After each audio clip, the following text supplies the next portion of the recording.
Right, yeah, so give me your thoughts. Well, funnily enough, right, I actually predicted this outcome. So I was on a group chat with two other colleagues. One of them, I would say, is like woke, incredibly woke, liberal in the worst sense of the word in some ways, but very intelligent. And then the other one is completely the opposite, very anti-establishment, conservative in terms of values, very much liberal in terms of economics. So he says Trump's gonna win. Trump's been totally underestimated. There's this massive groundswell of support in favour of Trump that the pollsters aren't picking up, and Trump's gonna win, maybe even by a landslide. The other guy said, the woke said Biden's going to win for sure. Essentially called us, me, stupid. Like, what do you mean? The polls are like 12% out. There is no possible way. And I was saying, well, come on, mate. The polls have been wrong on Brexit. The polls were wrong on Scottish independence. The polls were wrong on everything. I mean, for the last 5 years. In America, maybe even for the last 10 years, the polls have been wrong on so many occasions.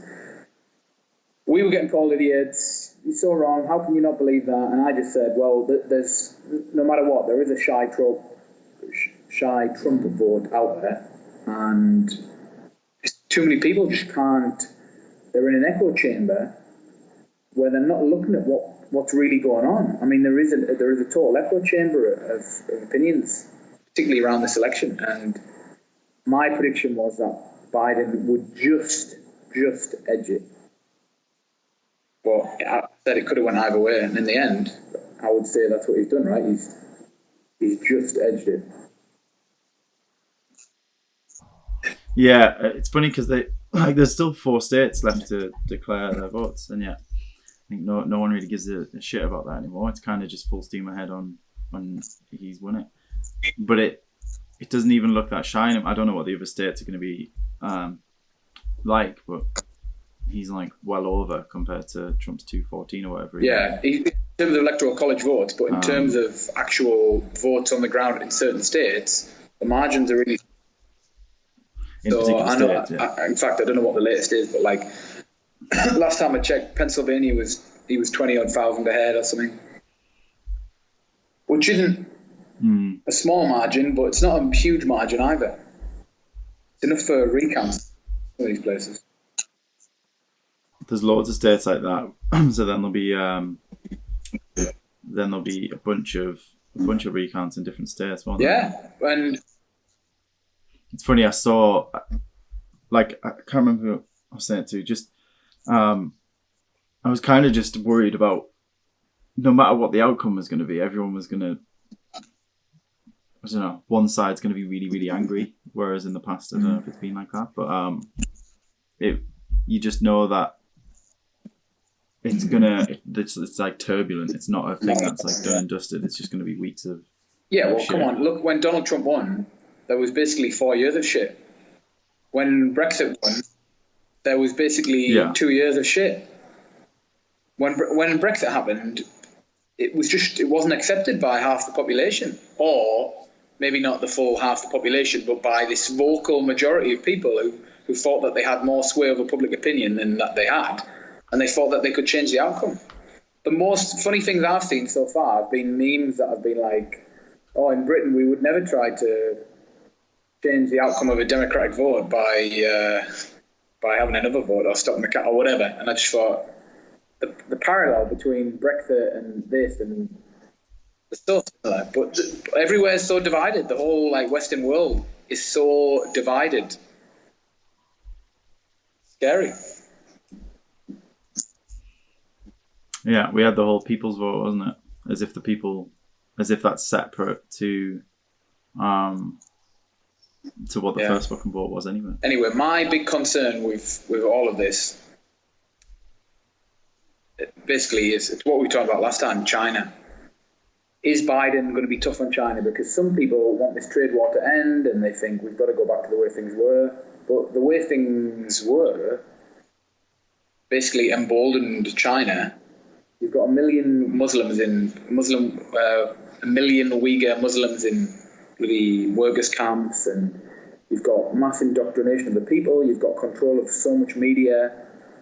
This video will probably get flagged on some computers anti-state propaganda, and like the whole of the Western world for let's say since the Beijing Olympics, they've just been indifferent to it. They thought China would change, and China hasn't. So that's the one thing where I would say Trump has been the only one who has really pushed this threat. Whether you agree with him or not, you've got to say that highlighting the incoming rise of China has been really, really important. And I just hope people continue to do it. I think so. Yeah, so I did read somewhere that Biden would be stronger on foreign policy, but I'm not sure about that. I don't know. In what way? I don't know enough about it. Well, just that he's been in the game a long time compared to Trump, but I can't see him being as openly like anti something. You know what I mean? He's going to be much more normal, like a normal politician, where you don't really openly blast somebody, do you? But when we talk about Biden, we're really just talking about the Biden team, right? Because Biden is like the biggest kept secret that he's senile. Yeah. He's old as fuck. And that's why I think it's funny the amount of chat over Kamala Harris, given that I was listening to LBC when it all got announced, and just there's this feeling that she's probably going to have to step in at some point in the next 4 years even, which is wild. I don't know how many presidents get elected and then instantly there's people chatting about their health being an issue and they're going to probably not make the 4 years. Yeah, but I think they only put him on because they believed that he was someone who had a chance of winning. They didn't really have him as the first choice. He wasn't a perfect candidate. And she's been seen as someone strong enough to prepare to be the next president. From personality, she's probably quite a strong leader. But actually, in terms of policies and stuff, not very popular, I would say. That's why she didn't do very well in the Democratic primaries. Yeah, I know nothing about it, to be fair. I should probably do some more reading up about it. I have no idea what her stances are on anything and whether or not. I don't know. I just have no opinions on it, to be fair. Well, the thing to look for is all the legal stuff. She used to be, what was she? Attorney General of someone? Anyway, there were a few instances of things that have been brought up where she was unduly harsh on certain people. And I suppose you could say that about America. Like, the whole system is almost paramilitary. They are very harsh. She's not some saviour, from what I gather. And yeah, they're all establishment. Like, I know it sounds a bit conspiracy to say that now, and people just can call you an idiot if you start talking about establishment and non-establishment, but the establishment is way too cozy. Way too cozy. So she was Attorney General of California. Right, okay. So all the stories were about, like, young black people getting locked up for... Yeah. Probably drug crimes and stuff that are pointless. Yeah. I watched a film the other day, White Boy Rick. I don't know if you've seen it. That was quite interesting. There's a guy who helped the FBI kind of bust a drug gang, I guess. And then he ended up in prison for 30 years because of it at the age of 17. Mad, isn't it? Like, they made a promise of getting him out, but then just didn't. There's so much of that where it's kind of non-violent drug stuff. And I do wonder with, like, the kind of byproduct of this whole election was Oregon decriminalizing any kind of personal amount of drugs, and New Jersey have decriminalized marijuana. Yeah. It's slowly becoming more of a shift of that. These people are going to probably just stay in prison anyway. Yeah, well, isn't it's mental. Like, the gaping hole in the system where all these countries, states where they've allowed cannabis, and then all these people are still in prison for life for getting caught with cannabis 3 times. Yeah, massive. Like, I'm not against Biden at all. I think he seems to be a really decent man. I'm sure she is a really decent woman. But ideologically, politically, they're operating in a system that they've created, this establishment system in America, which is just mental. Like, how else do you describe America other than it's just mental in terms of... Go on. Well, I just think it's funny, like, I didn't know whether it was just our age, but then it feels like in the past, it is probably just the 4 years Trump's been in, but in the past, maybe more than that, it's gone from being somewhere you'd want to live to then completely somewhere where you just, I don't even know if I would anymore. If I go for the job there, I'd be like, I don't know. It's so, there's so many things about it that just don't seem to be right anymore. Well, they spent like 100 years creating an image of the American dream.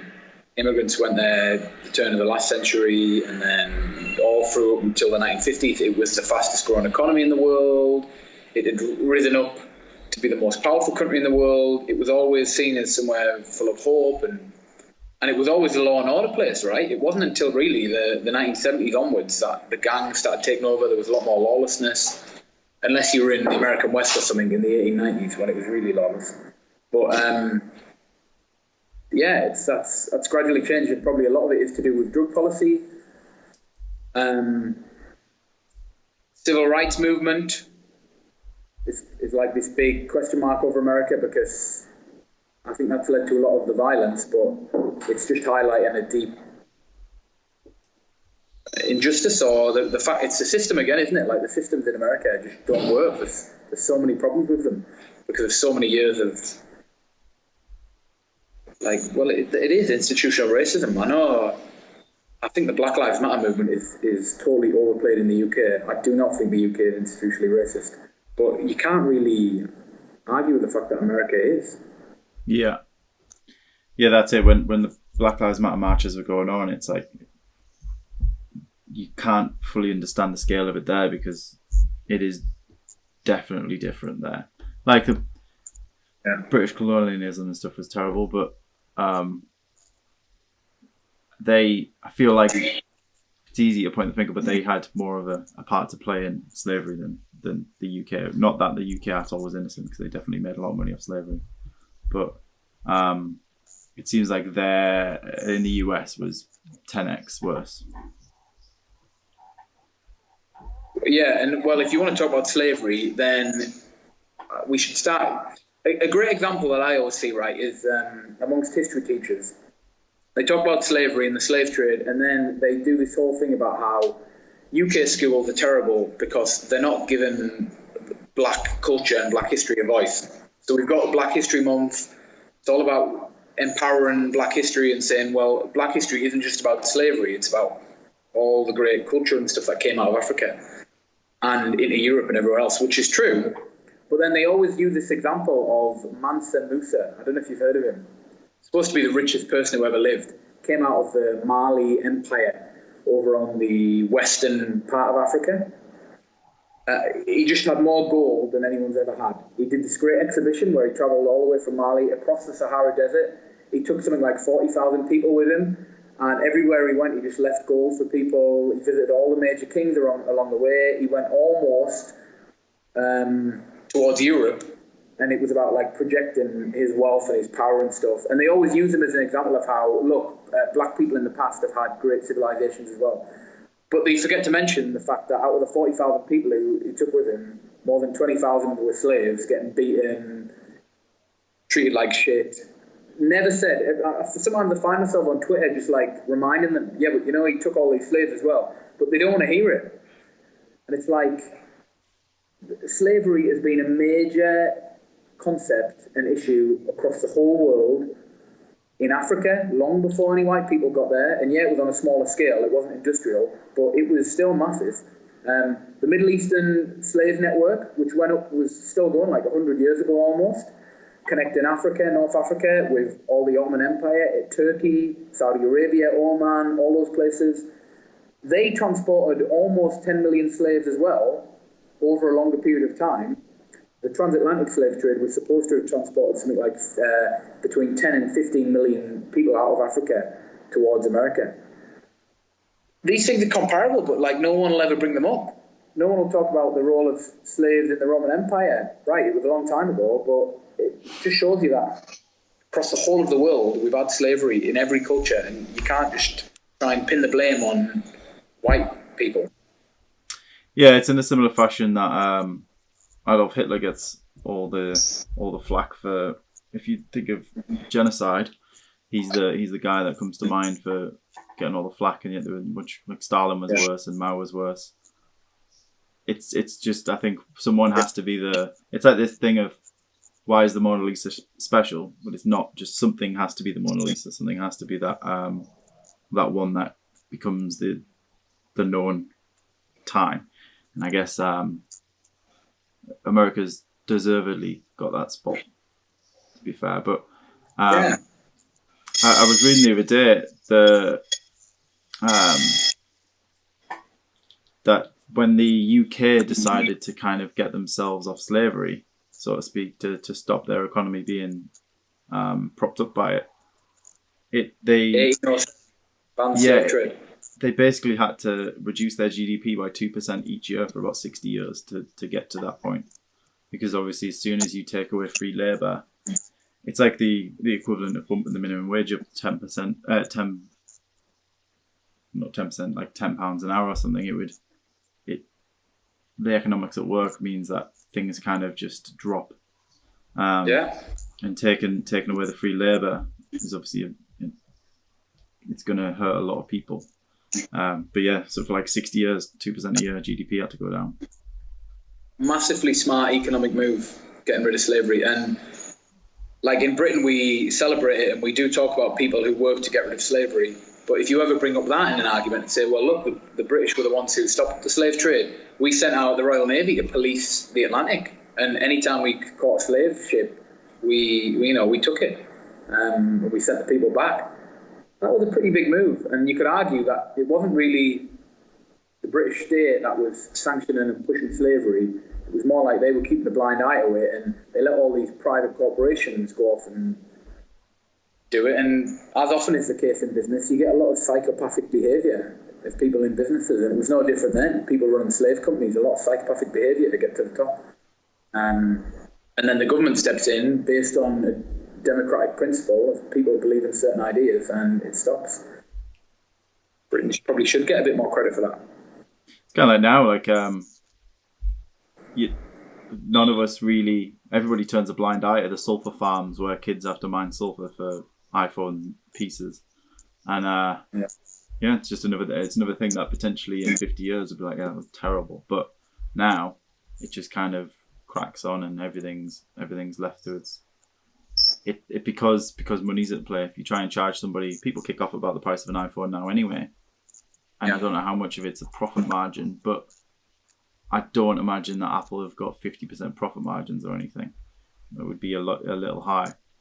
But yeah, if you put the price of it up to $3,000 an iPhone, so that everybody can get paid properly and everything's regulated, then no one's going to buy it because everybody's going to say that it's price gouging or something. But at the end of the day, this like that kind of slavery is going on right now.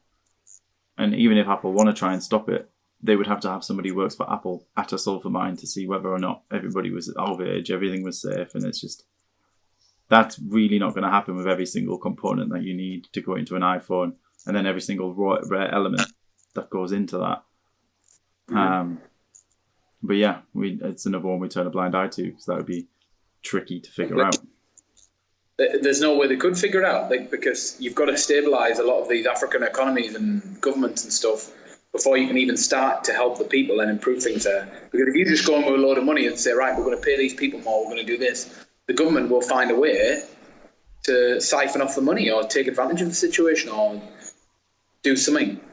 So yeah, they turn a blind eye to it, and they say that we're doing this, we're doing that, but really everybody has this I don't know what type of bias you would call it, but you're right. The whole media, everybody is turning a blind eye to it because they can't get an easy win out of it. But the cobalt mining in the Congo is absolutely, again, mental. When you really look at what's going on with the kids over there in what is essentially a state without a government, totally undeveloped in certain areas. These people are mining cobalt, which is just destroying all of the water table, polluting everything for generations, destroying the natural habitat. It's just mad, yeah. So all these people who get on the high horse and want to complain about Black Lives Matter, want to complain about things which they can't change anymore as much as they might want to. But yet, the great hypocrisy is they won't try and challenge things that are happening now that they can change. They've all got iPhones in the pockets. Most of them drive cars or bikes. They're all using cheap consumer electronics. You're paying for slavery. That you're in the same way that, like, if you said these days, here's a cotton dress from ASOS. The cotton was 100% slave picked cotton. Absolutely no way that would fly at all. Or even if you said 1% of the cotton may come from like slave sources, there's no way that would be allowed to be around. But yet, at least 1% of an iPhone's build is from someone who's heavily underpaid and heavily doesn't have control of their own life. So essentially, is a slave. Man, even the clothes that we're wearing now, most of them are probably made in either Vietnam or Bangladesh or somewhere where people have been getting paid, I don't know, $1 a day less in many, many cases. Kids working in these factories, and people will say, oh no, there's no kids there, things are improving. But actually, people just don't want to question any of it. Massive. My big issue now at the minute, and what really bugs me, is just a lack of awareness of current global issues, even from people who would tell you that they are really into global issues and they know what's going on. They really don't. They don't understand a lot of global economics. And massive hypocrisy of people who will complain about nationalism or complain about Donald Trump or complain about Black Lives Matter.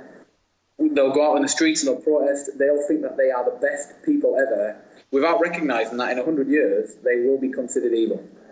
Yeah. We said this before, didn't we? Though, like, Lincoln freeing the slaves, he gets recognised as being great, but just because of the times that he was in, there'll be a bunch of stuff that's terrible. There's any British figure from, like, I don't know, pre-17th century or something will have absolutely abused women in a way, probably because that's how them things probably operated. There's no way a woman have had autonomy in 1350. It's just you're kind of a product of your time, but unless you recognise that, then everything's going to be a hindsight kind of look back of like, oh yeah, I did do this, but that was fine at the time. And like we've said about the meat industry and just animals in general, like you see Denmark have to slaughter 17 million mink. I would not have imagined there was even a market for 17 million mink anymore. Like, what the? There's that many people buying fur still. Crazy, isn't it? Yeah, mind blowing. Yeah, and now it's the reason that the UK have added Denmark to the quarantine list is that they potentially harbour a kind of strain that that can't be vaccinated for, because we haven't even vaccinated for the first strain or anything. So it's a potential other issue that would be flanking the whole operation to try and get rid of it. And that's just because the people decide to lock 17 million animals in cages for scarves. Yeah, so we can complain about China, and there was all the stuff about the wet markets and the trading of wild animals. But yeah, you're right. Like, what's the trade like of legal animals in Europe that's still going on that we don't know about? Because you're right. I had no idea that there was 17 million mink in Denmark. Mm-hmm. You just wouldn't, would you? But then Denmark was like the Faroe Islands are still every year clubbing whales to death in the water. They have just bats and just fucking beat the whales to death, and then Yeah, cultural tradition that they keep going. There was one hundreds a year. There was in a weird similar way, right? I was reading this article about the Amazon, and there are certain tribes in the Amazon where if any children or any child is born with a disability or it gets a bit sickly or something, they bury it alive. And so thousands and thousands, tens of thousands of children, I should try and post a link to it for this, these kids are like buried alive. And then occasionally there's these groups of charities that go out and they try and immerse themselves within these tribes, and they wait until a kid gets buried alive, and then they go out and dig them up and save them and take them back to the cities to be adopted and stuff. But like there was this whole thing, because in Brazil's constitution, the rights of the indigenous people are protected so that you can't interfere in indigenous way of life unless it involves with killing someone or, you know, breaking one of the main laws. But there's still such a debate in Brazil about, well, should we intervene? Because that's their traditional way of life that they've been living for maybe thousands of years. They've buried their disabled children alive, and that's what's kept them alive, because they can't deal with that. They can't have a weak member of the tribe, because it's all about survival, right? But do you intervene? What customs do you allow to be kept, and what don't you allow to be kept? I'm reading now. Obviously, it's very hard to tell because, like, unless someone of some stature reports on it, but it's potentially children of unwed mothers, basically. Right. So it's not even, it's just bastard children. Yeah. Yeah. From what I remember, there was quite a lot, like maybe 10,000 or something. Hold on. Yeah, the disabled thing seems like so an indigenous tribe of 600 members on the southern edge of the Brazilian Amazon. Yeah. Hundreds are buried alive in the Amazon. Yeah. So I was reading this foreignpolicy.com document called "The Right to Kill." So, and it's how, like, again, people who might consider themselves really woke are trying to stick up for the rights of these Amazonian tribes to bury alive children, because we shouldn't interfere. That's a basic principle. But my basic principle, and lots of others, is that, well, no, life is sacred or whatever, not in a religious sense, but you can't sanction murder. You can't let that happen. So there's big bust-ups like this all around the world, but there's a bit of cognitive dissonance between these people who think they're really good and doing the right thing and what they actually allow to happen. Basically saying that 300 or 20 groups partake in it. I'm on the same article that you were reading. Right, yeah. Yeah. Fascinating. It is, and that is such a hard one to weigh in on whether or not you get any say in that, because like you would be interfering with them, but then also you should probably interfere with that kind of behaviour. Yeah, no, I think you should. I don't think it's a hard one anymore. I think 100% now you've got to interfere in that. And I'm all for respecting. It's like when people have the debate about that. There was an interesting thing recently where someone was called a racist, and they went, "I'm not a racist, I'm a culturalist. I believe that my culture is superior to yours." And I thought about it for a second, and I was like, well, I don't know if you can say a whole culture is superior to another, but we know that there are some parts of some cultures that are superior to others. Like, when I think about in Saudi Arabia, how a woman who is raped goes home, complains to her husband, the husband accuses her of cheating, or even doesn't, but because she was raped, she's had sex with another man, and so she gets stoned to death in public. Have you ever heard about that? Yeah. And it's even in a few Middle Eastern countries. If you're raped but you were wearing a skirt, then it's kind of your fault. Like that gist, where it's not, it's victim blaming in that situation. Yeah, but they will literally get women in the middle of the street. They'll organise it, give people the stones, and people will throw stones at her until she's dead. That is abhorrent, and that is not as advanced as my culture. You can't say, well, it's someone's culture, so you've got to protect it. No, there are some elements of culture that we should lose. And so I think it's fair to say that you can be a culturalist in some ways, but there's a lot of nuance to it. Well, you can at least argue the side of like, well, perhaps my way is the way that would be beneficial here. There's a difference between saying that everybody must do everything the way that I know. That's, straight up imposing something, which I know in that particular instance, 99% of people would see. But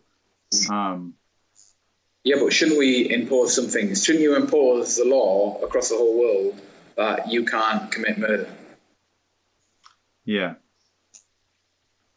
And then but where does that sit with governments committing murder? Well, yeah, that's it. So it should be wrong. It should be a constitutional necessity in every country in the world. You can't commit murder. You can't have extrajudicial killings. The American government and the British government can't go and fly drones over the Middle East and bomb civilians sometimes without due process. That should be it. There should be certain things that there is just no debate. You accept them and you do them, and that's it. We're not the US aren't at war with Pakistan, which technically means they're not allowed to bomb it. But in 2011, once every 4 days there was a bomb in there from a drone.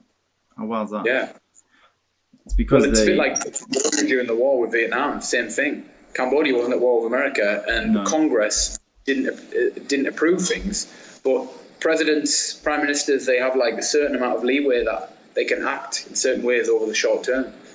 And I think they utilised the CIA in that instance where the CIA overseas seem to be operating not under US jurisdiction.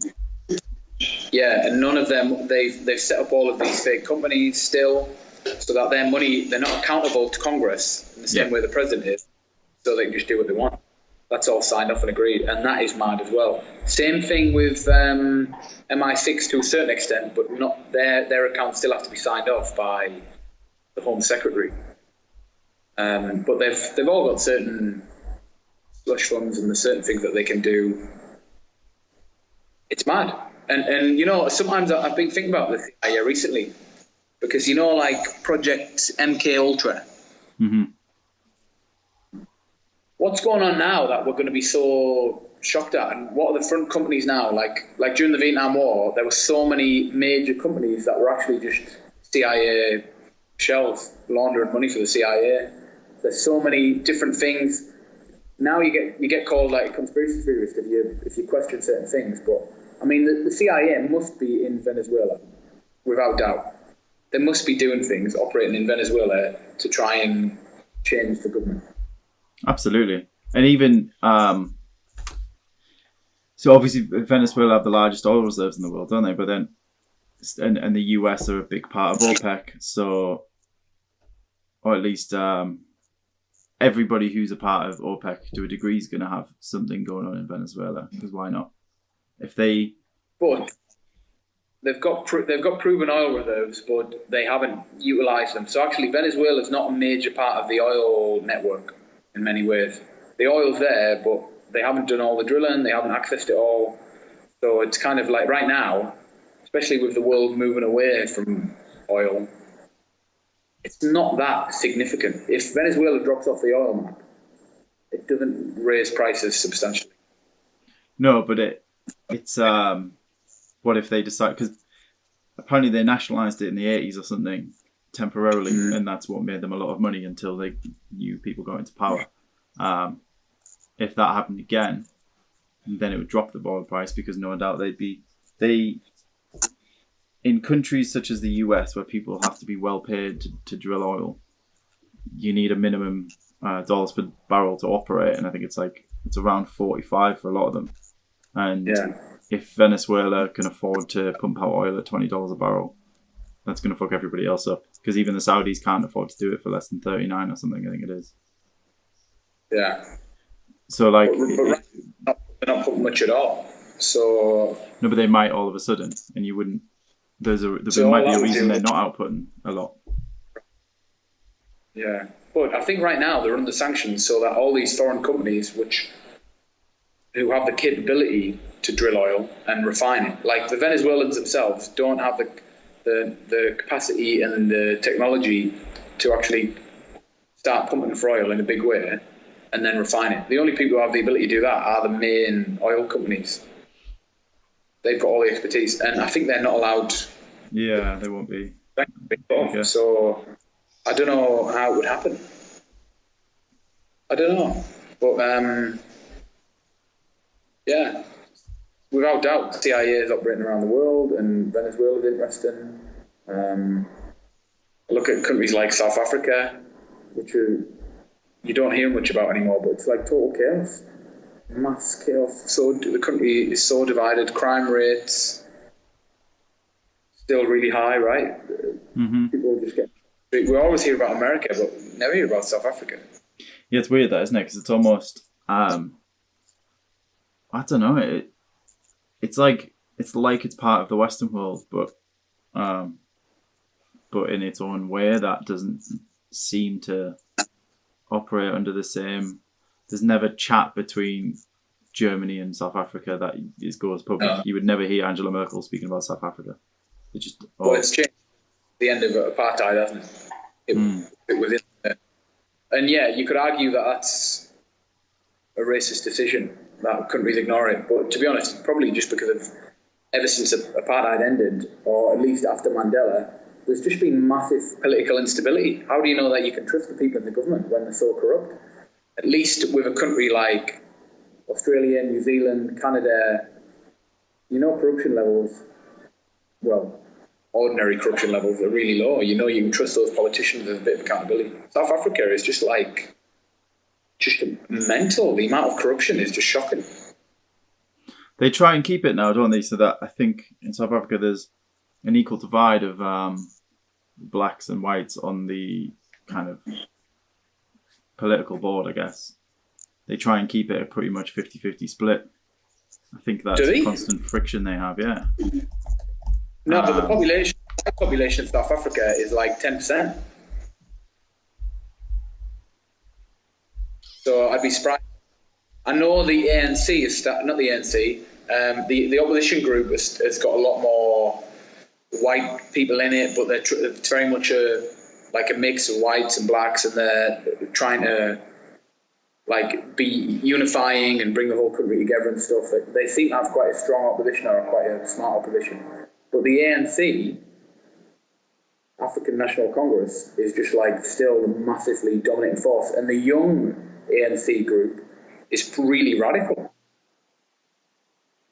There's been some groups getting this to do with a lot of the farming groups were losing land, white farming communities were losing land, and then there's talk about giving some back. There's talk about giving some back in Zimbabwe, recorrecting some of that, but I don't know.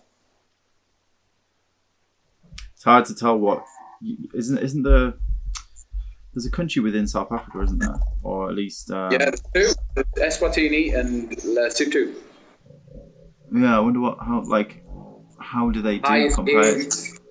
Proportion in the world. Lesotho, one of the poorest places in the world, much poorer than South Africa. Yeah, but they're like legacies of the British Empire when Britain had taken over what's called the Cape Colony, right on the bottom of South Africa. And then further north, the Transvaal and the Orange Free State, they were controlled by the Boers, which were Dutch settlers, both type of Dutch. And then the Brits wanted to annex the colonies, so we had two wars, the First Boer War, the Second Boer War. Most of the war memorials in the UK were originally made for the Boer War. And then they added on the First World War after that, and then a lot of other ones were built. But many of the war memorials were for the Boer War because it was the biggest war we'd had up to that point ever. And a lot of people were conscripted to go to the Boer War. A lot of people in different communities fought and died. And then these different regions like Lesotho and Eswatini, or it used to be called Swaziland, they just kept the kings of those places in power so that they could take the resources, but they didn't have to directly rule over the areas. I didn't know that. It's interesting because you could say that you give a certain chunk of land back to whoever rightfully should have had it in the first place, and then so in this case, Lesotho, they have major drought issues because that's one thing that people can go on and farm and stuff as general, and maybe they don't need to be on the world stage as such. But then if you've got droughts that mean you can't farm, then you kind of need outside help with that. And I guess that's when you're fucked. When you want to operate as your own little thing and you've been given this chunk of land where you can't actually operate on the world stage. But then you need to because your land's so fucked. When they were created, obviously, like to get globalization, they were a small group of tribal people who lived off the land, bushcraft and all the rest of it, but the British wanted access to the resources, which were gold and diamond mines. What's that whole area? Now, I think they're heavily reliant on China. There's a lot of that, isn't there? Yeah, I think massive Chinese investment coming in, part of the Belt and Road Initiative. Yeah, there's a big thing China are doing where they'll offer to build infrastructure using their money, which is argued that is inflated anyway to a degree that, I don't know, they're kind of making it up against the dollar. And then if you can't afford to pay that back, they just seize what they've built, the infrastructure that they've built, and then suddenly have an input into Africa. Yeah, so an example of that is in Sri Lanka. The main port city is the capital, Colombo, and then the Chinese have built one further up the island. And they built it there because at the time when they proposed it, that was the hometown of the then president of Sri Lanka. So the Chinese built this massive container port. They built a brand new cricket stadium. They built a huge airport, none of which is barely used because it's such a tiny little settlement. Anyway, the Sri Lankans couldn't afford to pay fully for this port. So the Chinese have gained the rights over it. They don't actually own it, but they own the rights to it for a while. They're not allowed to make it a military port, but their companies can control the trade through it. I think there's another example in Africa where they've done the same thing. And then there's the example of the Addis Ababa Railroad through Ethiopia, which is great. I mean, the Ethiopians welcomed it. But they're massively struggling to pay for it. Another great example is in Laos. The Chinese have said that they'll build this high-speed rail line connecting like all of Laos with the rest of Southeast Asia. But the entire cost of the high-speed rail line is something like 50% of Laos' GDP, which they'll never ever pay back. But they've said but it just means that they're going to be straddled with debt. And their economy isn't even big enough that they'll get enough productivity out of it that that makes it worthwhile. What they should be doing is spend that money on improving roads, improving education and healthcare.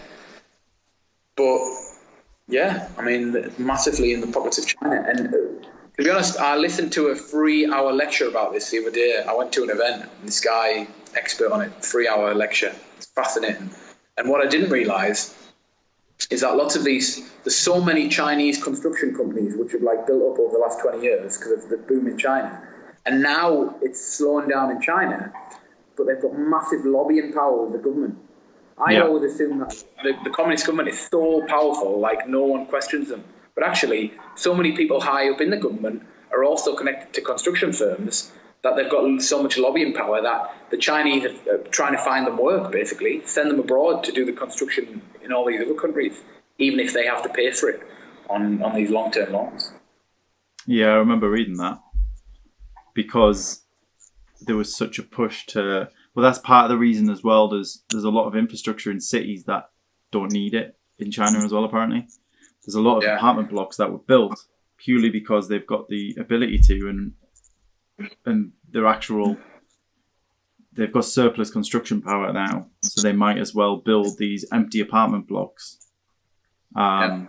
which are actually loads of them are falling down because there's no need for them and there's no real money going into them. But yeah, whole cities, right? They've got whole cities where they've built them up from scratch, and no one lives there, waiting for a expanded population. And yeah, mad.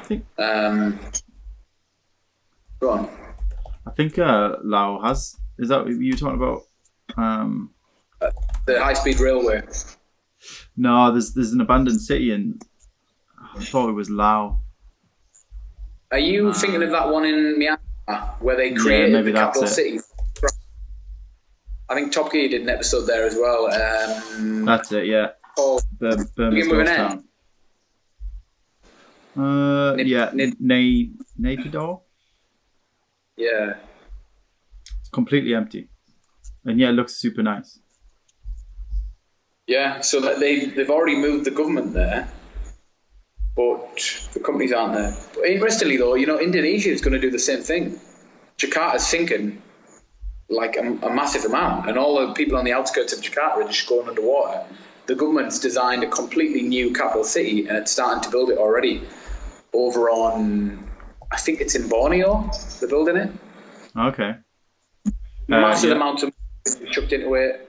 Huge, great big project. There's going to be just new everything, because it's cheaper to build a whole new city than to solve the problems with Jakarta, which is ultimately in 100 years probably going to be underwater.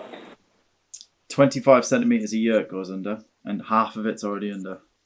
That's wild. Wow. 10 million people population.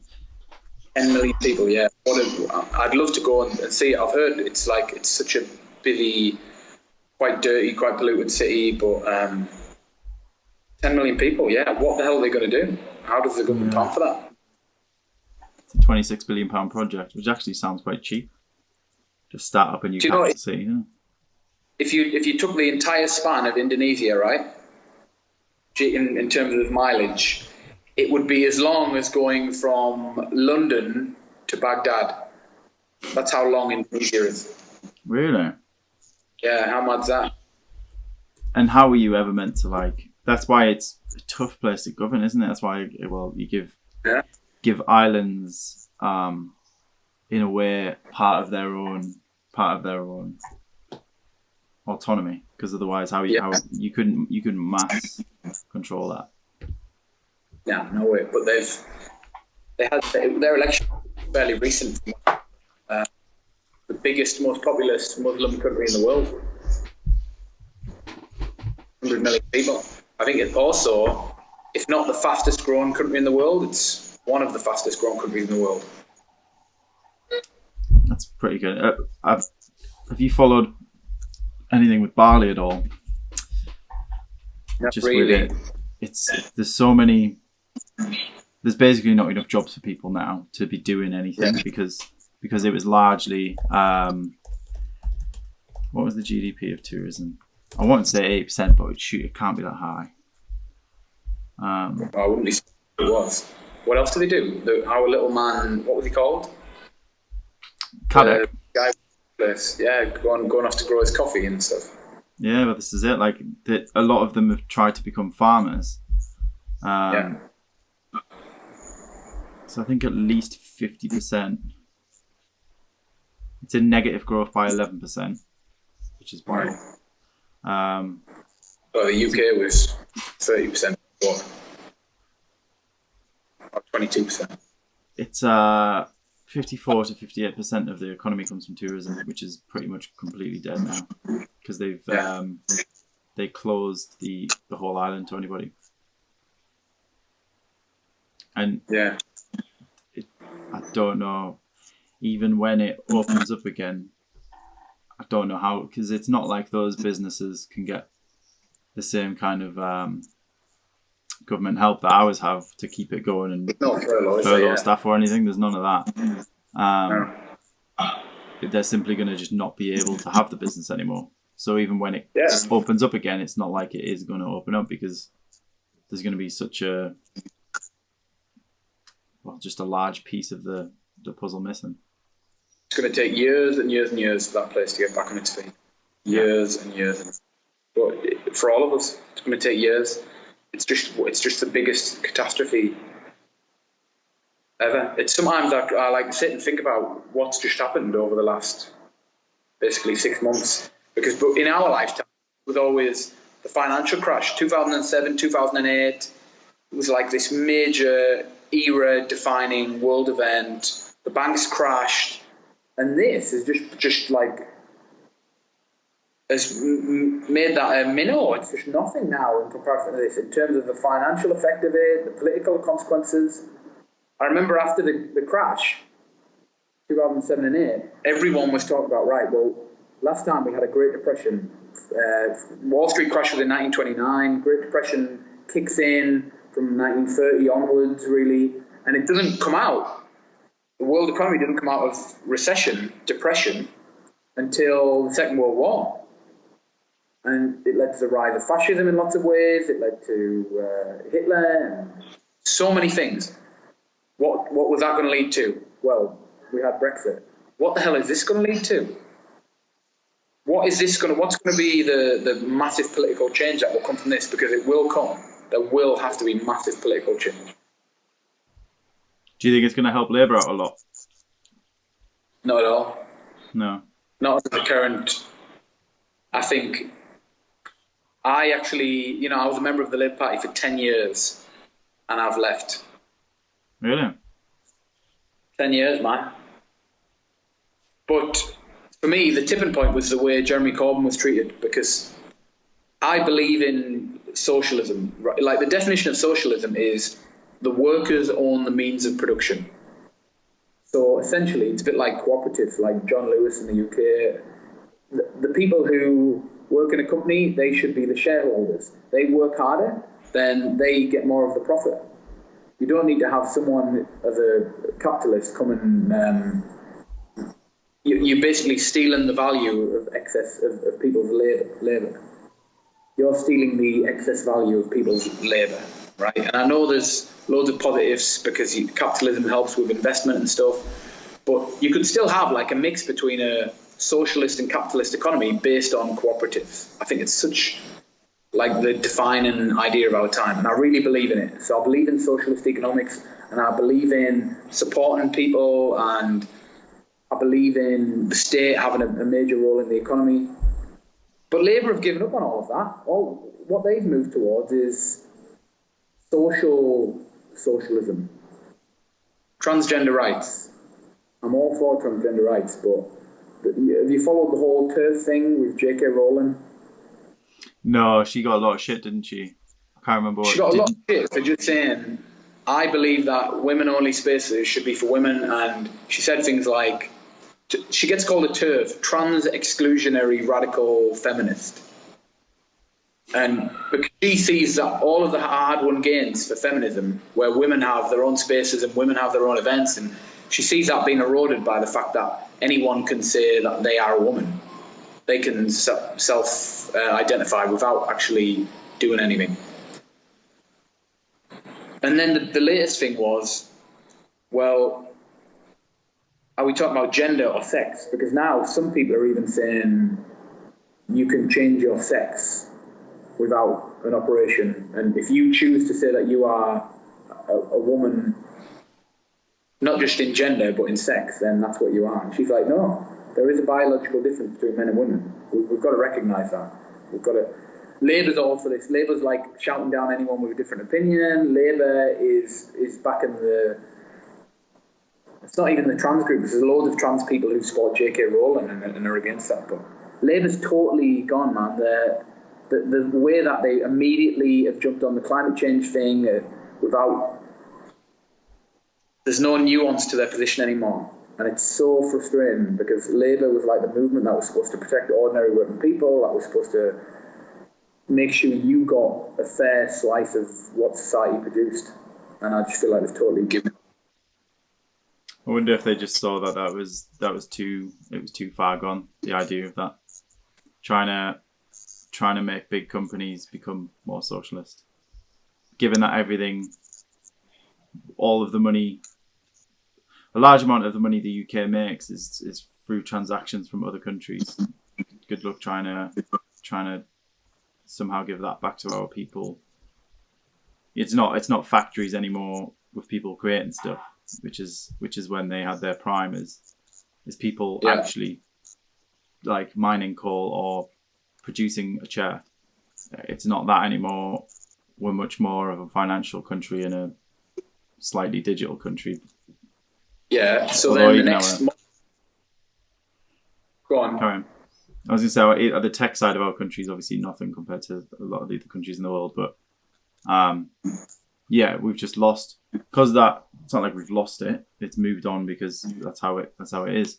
But because the physical productivity of people creating things has gone, trying to socialize that shareholder kind of structure is not going to happen.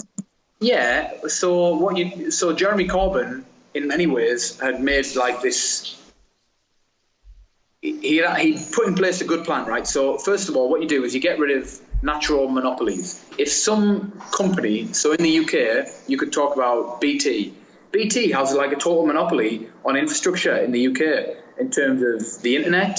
It controls all the cables. Everybody's got to use their cables. It controls OpenReach. So they've got a natural monopoly and no one can challenge them. And they were given that natural monopoly by the government when it was all sold off in the 1980s.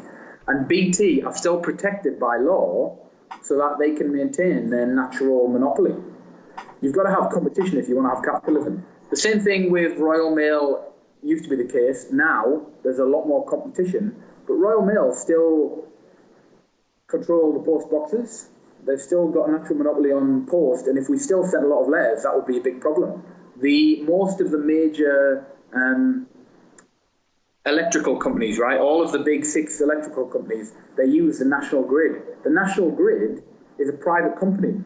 We sold off all of the wires, everything that the way electricity moves around the country. We sold it off to a private company, and like, why do we do that? It's crazy. They've got a monopoly because no one can compete with them. No one can come along and build new electrical infrastructure. So if you can't get competition, then capitalism doesn't work, because capitalism is based on competition and making improvements. Same thing with the water companies.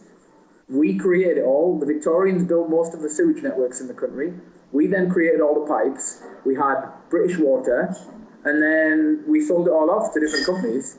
No one can compete with them. So Jeremy Corbyn says, well, any company that is a natural monopoly like that, most of which used to be state-owned, we're going to take them back in. And the profits of those companies, because we can't get competition and make them better on the most part, we'll take the profits of those companies and we'll share it amongst the people. So essentially, all of the people become shareholders in those companies, which is socialism. They own those companies. The other example of what he wanted to do was increase tax on the rich, and he wanted to make more things. Well, things like the NHS, he wanted to nationalise it again. Another example is the railways, right? We built the railway lines. The government pays for it all, and then we let companies sit on these lines and take the profit from the selling of the tickets. It just makes no sense. There can't be adequate competition. So he wants to nationalise a lot of these things, and then we essentially become the shareholders in certain areas. And anything that we can't, we make sure that there's a fair tax system in place. So we've essentially become part shareholders of other companies, financial companies like HSBC, because we provide it with a safe, secure environment in which to run its company. We give it no corruption. We give it a good education system, so we're providing it with really high trained workers. We should take a share of that company through the tax system, which then we redistribute to the shareholders. Ergo, socialism. That made sense to me completely. And with Jeremy Corbyn, I could get behind it, because even though they were doing a lot of the other social warrior woke stuff, that doesn't make a lot of sense to me. They still have that platform. Now they've just attacked Jeremy Corbyn. They've called him a racist. It's just mental. Honestly, I can't get over the way in which political debate is broken down. It's interesting that he recently, even though he's not the leader anymore, he recently got booted out of the Labour Party, didn't he? Yeah, he got booted out because so they did the Human Rights Commission in the UK. they made a report about anti-Semitism in the Labour Party. And while Jeremy Corbyn was in charge, there was this issue with anti-Semitism, so we're told. I mean, I do think there was a problem. I think there's always been a problem with racists and stuff. But a lot of it was to do with the fact that American and British policy towards Israel, I don't know how much you know about Israel-Palestine stuff. No, very little. I did look into it a few months ago, and it's obviously deeply seated in religion and something that can't actually be. It's two sides arguing over the rights of land. Who gets to decide who has that land? It is tough, that. But this is my take on it, right? For the podcast, if you're interested. So 2,000 years ago, the Jews are kicked out of that area. Jewish people had lived there. They created kingdoms, really like ancient history around there. And then they're forced away 2,000 years ago. The Romans invade Judea. There's the Maccabees. Have you ever heard of the Maccabees? Yeah. So they are like the last people who try and fight for Judaism in Judea. They all lose. The Jews get spread out across the world in a diaspora. Ever since, lots of people in Britain have advocated that the Jews should get that land back. After the First World War, that area, which was called Palestine, it had been part of the Ottoman Empire, controlled by Turkey. Britain takes control of it, and they make an agreement where they allow Jewish people to start settling on the land where Palestinians didn't settle, which is fine, no issue. But then, after World War II, they make an agreement to say that Jewish people can have a state there, which they'll call Israel, but it has to be mixed up with Palestine. The Muslim people who've lived there for the 2,000 years, the last 2,000 years since the Jews had left. So, for me, when I think about the Jewish claim on Israel, like, there's obviously a legitimate claim there, but when you talk about something that happened 2,000 years ago, it's not as cut and dry. That's like the Welsh saying, right, we should have England back. We were Vikings. 2,000 years before the Romans came. The Vikings, yeah. We want Norway, we want the Faroe Islands, and we want the Shetland Islands. The Isle of Man was owned by Norway until something like 500 years ago. What do you do? But essentially now, ever since there was a little war where all of the Arab countries essentially ganged up on Israel and thought that they could defeat it very quickly in a war because it was a new country in 1967, and they lost. Israel's like a major military power kind of off the back of that, and they got a lot of American supplies. Ever since then, Israel has kept control of the two Palestinian areas of land with total British establishment support. Jeremy Corbyn's one of the only people in a position of power who was like, what Israel is doing is a massive war crime. It's been recognised by the UN as a war crime. They've kept control of territory that they won in a war. They've never officially annexed it as part of Israel. It's still Palestine, but the people in there have no rights. They can't leave. They have no access to electricity or running water, often. They get very limited access to medicine and education. They're walled off most of the time. It's one of the most appalling things of the last 50 years, and yet they're allowed to get away with it because of special interests and lobbying. He's someone who was always saying, I'm not criticising Jews, I'm criticising the action of the Israeli government.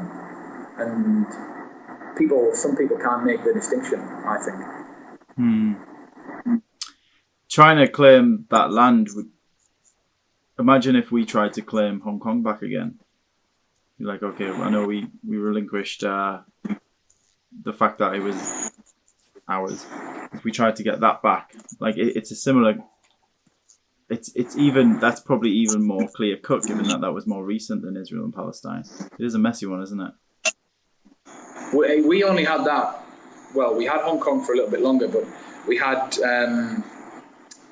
the new territories. You know, when we gave back Hong Kong, there were two parts to it. There was the main Hong Kong island, and then there was a bit above it called the New Territories. The New Territories, we'd had a deal with China that we could have it for, 100 years, 200 years, something like that. Hong Kong itself, we could have technically kept forever. But before that, there'd been like 3,000 years of Chinese history there. So they had a good claim to that area. Yeah, true. But I mean, we could make the argument for taking back Aquitaine, the whole area of France along the coast of the Bay of Biscay, or Calais. I mean, Calais only stopped being British. It was during Queen Mary's or the start of Queen Elizabeth's reign, like 450 years ago. That's when we lost Calais. Before that, we'd had it for more than the French have had it. So the French have only had Calais for 450 years. We'd had it from the Norman invasion, 1066. We'd had it for 500 years. And yeah, maybe we should. Yeah, it's a messy one, isn't it? I think people forget sometimes that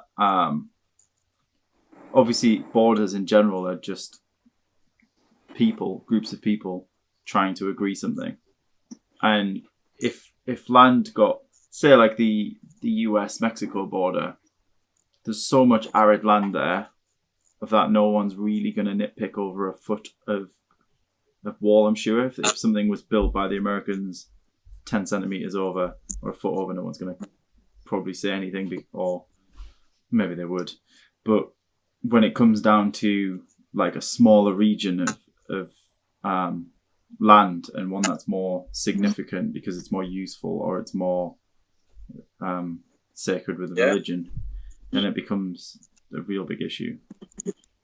Well, that was the big problem after World War One. All of those borders, like if you look on the map and you look at Styria, for example, the border's just a straight line. They literally got a ruler, a British and a French foreign minister sat down, they got a ruler and they just drew a diagonal line, and it was like, right, France, you can look after this part, we'll look after this part. Same in Africa, all these straight lines, border of Algeria, Libya. It creates so much conflict, and it always has. All of the Middle East area, the border. Have you ever looked at the one between Dubai or UAE and Oman? No. And there's the little exclaves and enclaves, so they've got like part of Oman is in the UAE, and then within that is part of the UAE again. The messiest one is right on the border of Belgium and the Netherlands. There's a town where part of the town is in Belgium, but it's actually part of the Netherlands, and then within that there's all these little other parts of it which belong to the Netherlands. All creates hundreds of years of conflict, because you're right, people are willing to fight over a foot of land. And yeah, as well, largely these lines that have been drawn on, a lot of the countries aren't even using a map. Like how many people in Namibia are really gauging a map on what a line that the Western world essentially drew, because it doesn't really matter. It's not like over here where if your postcode falls within a certain thing, there's a very different council tax structure or something. Like we've got everything kind of set and ruled out like that, whereas it's not going to make a difference to them. If you want to draw the line there, that could be through somebody's village, that line, but they're not. No one's going to give a fuck there because it doesn't change the way that they live. On the most part, yeah. But then this was why the 20th century comes, and for a lot of places in Africa, it did make a difference. If you lived in the Congo or Rwanda, or anyway. What do you think about Thailand and Taiwan and China as the last one? I think the biggest possible cause of a future war, because China has said, China became an independent communist country in 1949. That's when Mao and the communists defeated Chiang Kai-shek, and the nationalists moved to Taiwan. That's like the birth of the nation. So they had a plan where from like the 1980s onwards, they said by 2049, for our 100th anniversary, we have to completely unite this country, which means all of what they consider the South China Sea has to be an uncontested part of China. Taiwan, Hong Kong, Macau, all of it. Tibet, unchallenged. Now, Tibet, they did, in the 50s, they took over Tibet, no problem, no one questioned them, no one thought about it. Hong Kong, diplomatically, they were arguing for it for a long time, and then they got it by 97 on the 50th anniversary. Macau at the same time. The South China Sea, I would say now, it's almost uncontested, because even though Vietnam and Malaysia and all these places, the Philippines are contesting it, they've just got no power. Back it up. China it can do whatever it wants, so it's claimed the entire South China Sea. The big point was from 2012, when they came and took the Scarborough Shoal, which is like just off the coast of the Philippines. China took it over. The Philippines tried to engage them and stop them, and they were just ignored. In fact, I think the Chinese killed a load of Filipino soldiers, and it was like, we can't say anything because we don't want to upset the Chinese. And we can't go to war with them because we'll lose. So they know now that they've got control of all those reefs and all those areas, and they've built all those artificial islands and stuff, Taiwan's the only thing left.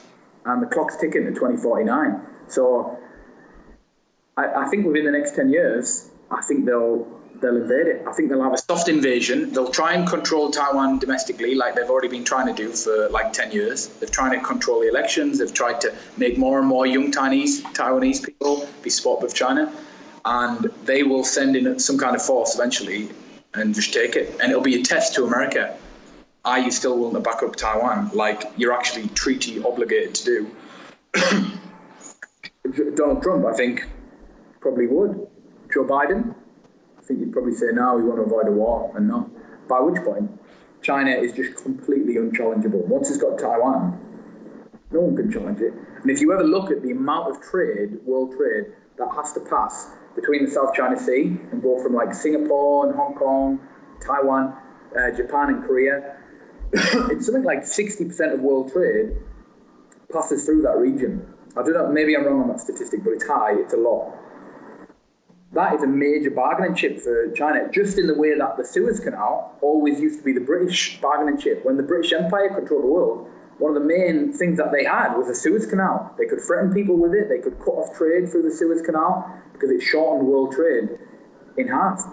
America always had such a heavy sway because it controlled the Panama Canal. In many ways, it still does.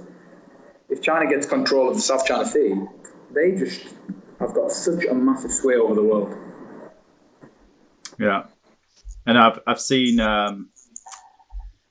this is a creepy thing, is that they've built an exact replica of the Taiwanese headquarters, their government building in China, yeah.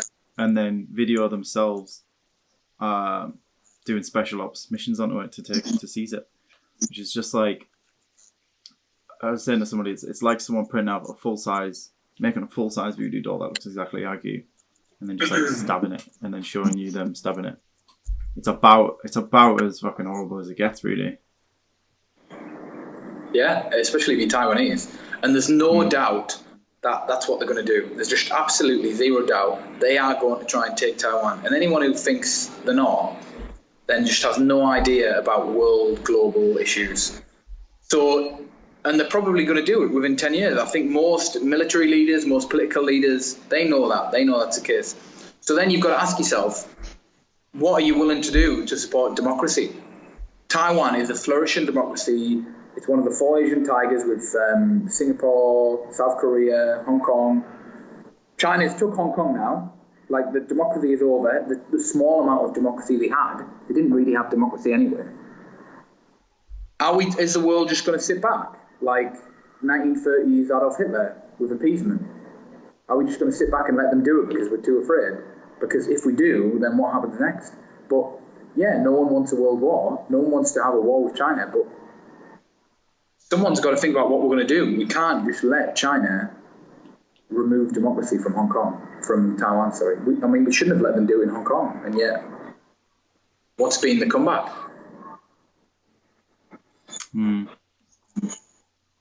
From everything I've read, it seems like the thing that's bubbling over. America, Russia is not. It's not really a thing. Like, it is, but it's never going to formulate, because both sides lose, and arguably Russia more so. It's more about Russia are doing a North Korea thing where they just want people to take them seriously, but the actual China-Taiwan thing, they couldn't give a fuck what the US think, apart from like they just need to know whether or not they're going to meet some resistance for it. It seems very likely. Yeah, and I mean the thing is, I'm not a big fan of America. It's like we're expecting China as like this evil empire, and we're all a bit worried about it taking over Taiwan. America's done all this already. America spent the last 100 years trying to take over countries and impose its will, as did the British before that. Lots of what America has done through the CIA is similar to what China is doing now, which was equally wrong. But at least with America, and the election of Donald Trump showed this, and at least with Britain now, there's democracy. And ultimately, people can be free-minded enough to vote against what everybody expects, and they can change the course of the country's politics. In China, obviously, there's just no question of that at all. And so you've got a small command of leaders just controlling the destiny of billions of people. Let me change your memory card. 2 ticks. We're back. It's a bit of a mess, but it's essentially just chilling above there. To be fair, the webcam in this, I had to buy a new MacBook recently, is really good, but my iMac one's shit. I don't know about the iMac one, just makes one half of your face very, very bright when you're near a window. Just can't deal with it. Whereas this MacBook one kind of looks alright, but it's still better this way. What phone have you got now? iPhone 11 Pro Max? Yeah, not the Max one, just iPhone 11 Pro. Right, and you're happy with it, yeah? I love it. Like yesterday, going around Hyde Park, just like I used to have, like when we've been to Bali, I had that small camera, and it's all right, but you rarely just get it out, and because you have to have it on your shoulder or something, you can't put it anywhere. Whereas that was the kind of deal I made with myself last December. Regrettably, I took a little while to do it. I should have got it before I went to Iceland and stuff, but was to sell my small camera to be able to like justify spending £1,100 on an iPhone. But I love the camera on it. Like, it's obviously, I don't know if someone's job isn't to do this kind of thing, but some of the pictures we could take are ridiculous. I guess you don't have Instagram anymore, but like even this squirrel yesterday, like you've got like a crazy wide lens on it, or even this I don't know, it just takes super nice shots without having to carry extra bulk. Like, you can whip it out. There's nothing that makes me want to go to the 12, but I'm happy with like knowing that every single camera now that's going to be an iPhone is probably going to be even better than this one. We've hit a point where you're not going to go back, so everything that comes is going to be better, and which is it's good to know, because I don't like traveling with an actual camera, given I do that for a job. Yeah, I was just thinking that it's like time I need to upgrade. This phone's really started to stay now, so I was thinking about getting the iPhone 11 because they'll be a bit cheaper now, won't they? Now the 12's coming out. They do a normal iPhone 11 as well. You just don't get the telephoto lens. Right. You get the wide one and the normal one, but really, and then the display is different, but in a way that you would never ever tell. It's like the actual iPhone, just normal 11, not even Pro, is probably a really good buy. But aren't they smaller? Because I like having the big size. Them ones are, yeah. If you want the Max, then you'd have to get the Pro, I think, or something. Yeah. Yeah, so then you'd have to, I don't know how much they cost. I think they were about 1,200 RRP originally. Yeah, really expensive. I don't know, I might just keep using it. But then I always argue, it's like how many of the items that cost you, there's 2 things that you use every single day that you use your phone for, I don't know, some people 4 hours a day. I think mine's about 3 hours a day. And then you use your bed for 8 hours a day. So them 2 things in a way can't be expensive because you're using them for half of your day. Yeah. If you're using something now and again, then yeah, it's expensive. But if it's in your you were saying you'd be happy spending £4,000 on a motorbike, but yet you're going to use it once a weekend. But imagine paying £4,000 for an iPhone that you use 3 hours a day. Yeah, well, the difference for me, though, is I'm trying not to use my phone hardly at all. I turn off all notifications. I've changed it so it totally doesn't control me. I control it. Don't have Facebook, don't have Instagram, don't have social media. I've got WhatsApp. I've got Twitter. I've got YouTube. And yeah, I just try and ignore my phone as much as possible. 'Cause I think it's during the lockdown, especially, it's like I started using it too much again, and I just thought it's not your eye. It's not good for your habits. It's not good for the way you live your life. I don't know. I get a bit worried about phones. Have you watched The Social Dilemma on Netflix yet? No, I started to, and then something came up and I stopped. And everyone keeps telling me, "Oh, it's amazing. You've got to watch it." It is a good watch, and it's a lot of stuff. It's a lot of stuff that I feel I already knew, and you'll already know. Just this idea of like, if something's free, then you're the product. Like, I think people still don't realize that, and maybe that's the first time they've learned that. But that, you know, you're using Facebook, they've got to make their money somewhere, and in a way, sometimes I'm fine with that. Like, there's people on YouTube where an ad might start, but you're watching their 40-minute video that they've made for free, essentially, or they've made to monetize. So spending 20 seconds watching an ad, for me, feels like a fine trade-off. But that's where it gets murky. But yeah, I listened to a podcast with the filmmaker who directed that documentary, and he was, I think he's ex-Google as well. And he compares it to, you know, the issues of how that can steer,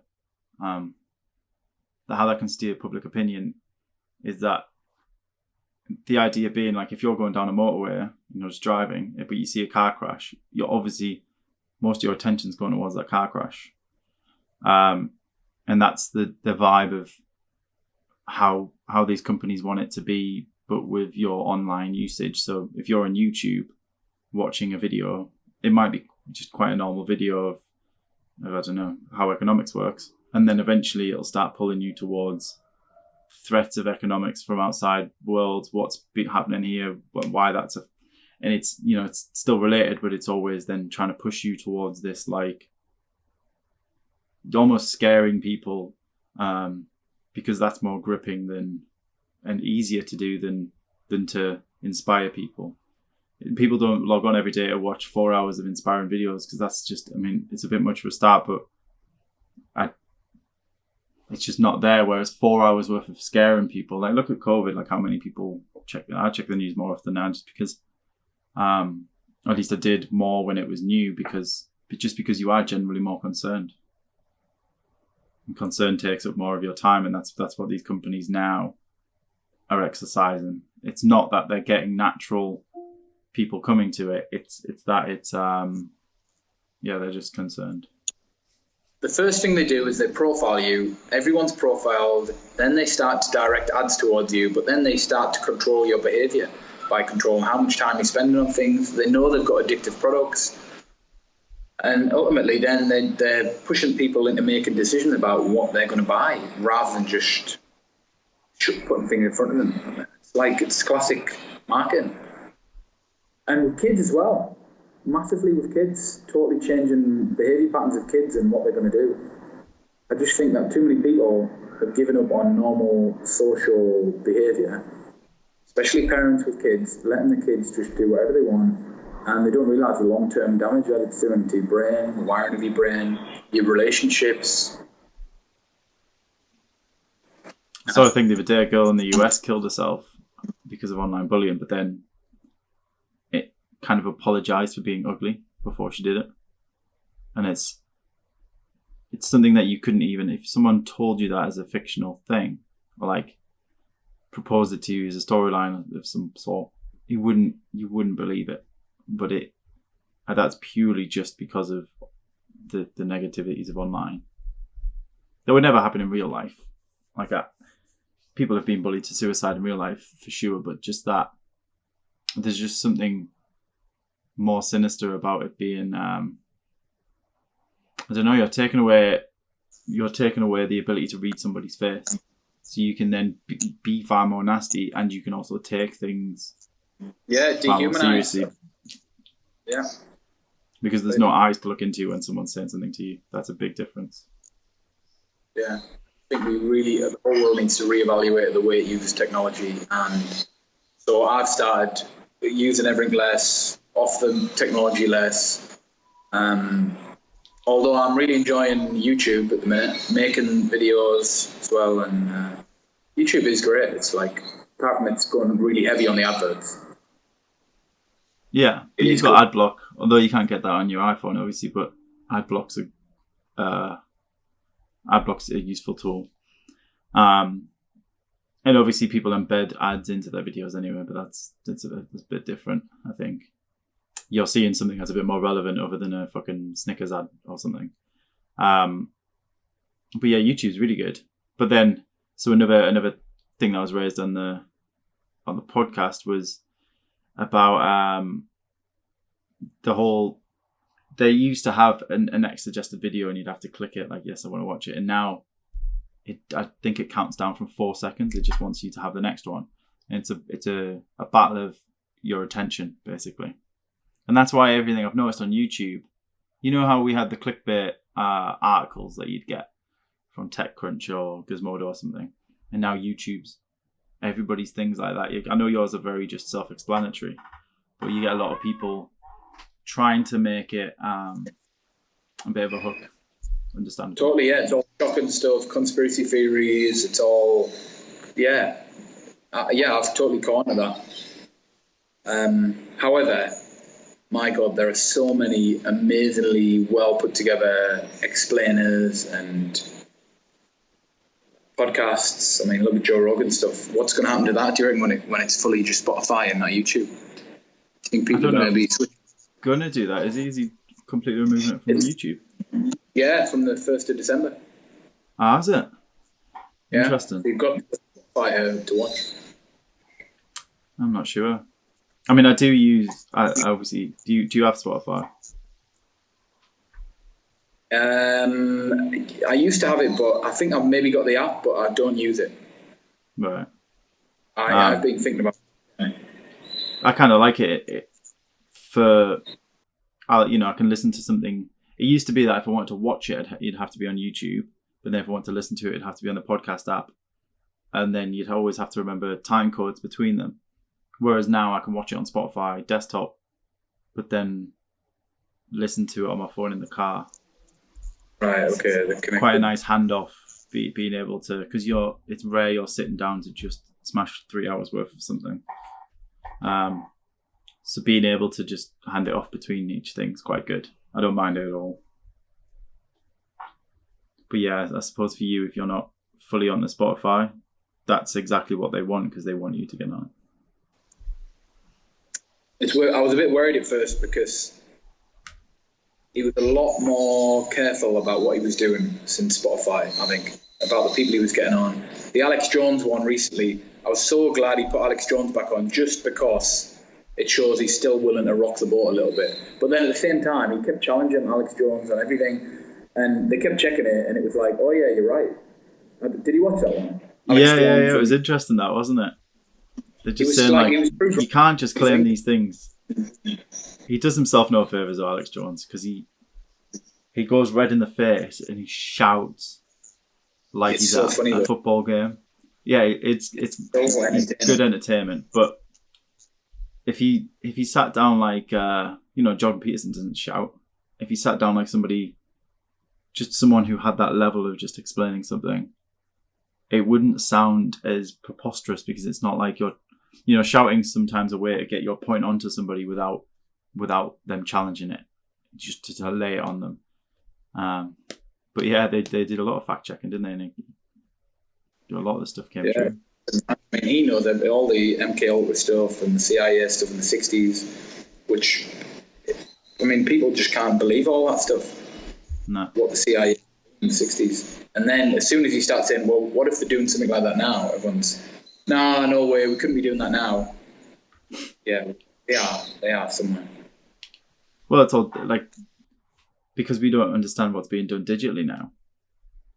Like the Tor browser was invented by the US government, and that was many years ago now. The things that'll be happening these days that you don't get to see or you don't even understand because there's only a select few people who can understand it. It's wild. Like I recently watched a documentary on just the fact that cyber attacks are the next big warfare kind of move. And the first proper offensive attack was by the US on Iran when they were making chemical weapons and or nuclear weapons, I think it was. And yeah, it's just this. I think that was during the Bush administration, carried over into the Obama administration. So that was a long time ago in terms of digital warfare. So you don't know what's going on there, and there will be the next MK Ultra. There'll be so many things going on at GCHQ now that are just mine. Yeah. But then, would you want to know? I think it would be. There's a lot of things. But like with MI5, I think MI5 thwart. It's something like 5 terror attacks a week, 5 decent terror attacks a week. You kind of wouldn't want to know them because it's just if the public got told about them every day like they do with COVID numbers, it'd be fucking horrible. Oh yeah, I'm not saying everyone should know, but I want to know. Yeah. All right. Without doubt, I want to know everything. Yeah.